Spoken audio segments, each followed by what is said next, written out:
তোপসে মাছের মতো অজনপ্রিয় মাছ নিয়ে যদি কোনো কবিতা থাকতে পারে, তাহলে ইলিশ মাছ নিয়ে একটা কবিতা নেই কেন? এই তো ভারী অন্যায়। কেন নেই? কেন নেই? নিজেকে প্রশ্ন করুন আপনি। খালু, আপনি নিজেকে প্রশ্ন করুন। আমার মনে হয় কবিরা ইলিশ মাছ বেশি একটা পছন্দ করেন না। রবি ঠাকুর, কাজী নজরুল ইসলাম, জীবনানন্দ দাশ, হালের শামসুর রহমান, কেউ আজ পর্যন্ত একটা কবিতা লিখতে পারলো না ইলিশ মাছ নিয়ে। একটা। এই তো এটা তো ইলিশ মাছের উপর একেবারে রীতিমতো অন্যায়। অবশ্যই অন্যায়। না আছে তো, বুদ্ধদেব বসুরই একটা কবিতা আছে। রাত্রির শেষে গোয়ালন্দে অন্ধকালো মালগাড়ি ভরে, জলের উজ্জ্বল শস্য, রাশি রাশি ইলিশের সব, নদীর নিবিড়তম উল্লাসে মৃত্যুর পর। আছে তো ইলিশ নিয়ে কবিতা। ওয়াও, আপনি কবিতা পড়েন? জি, আপনার মতন চাপাবাজ লোকদের চাপাবাজি ধরার জন্য পড়তে হয়। মোটেও চাপাবাজি না। দেখেন, আপনি যে কবিতাটা বললেন সেখানে আপনার কবি ইলিশ মাছের স্বাদ নিয়ে কোনো কিছু বলেনি, বলেছে ইলিশের অর্থনৈতিক বিষয়টা নিয়ে। যেমন সে বলেছে কি জলের উজ্জ্বল শস্য, তার মানে কি? খুবই দুঃখজনক ঘটনা। অবশ্যই দুঃখজনক।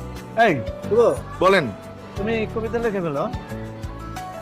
আমি কবিতা লিখবো?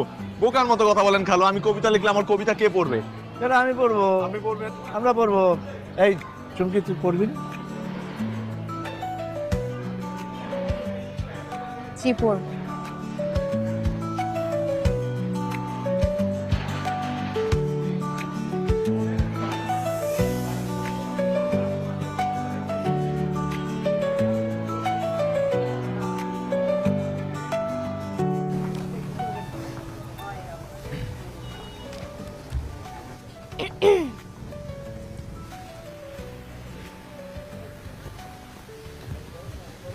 কি? আপনার 334 টাকা। বাজি জিতলেন না? আরে না না, লাগবে না, আমি তো মজা করেছিলাম। না, আমি কারো কাছে ঋণী থাকতে পছন্দ করি না।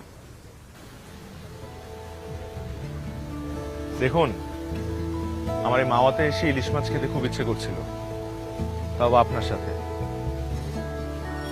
সেটা তো হলো। কিরে চুমকি, শুভ, রাত হয়ে যাচ্ছে তো, ওঠো, গাড়িতে ওঠো। চলো গাড়িতে ওঠো।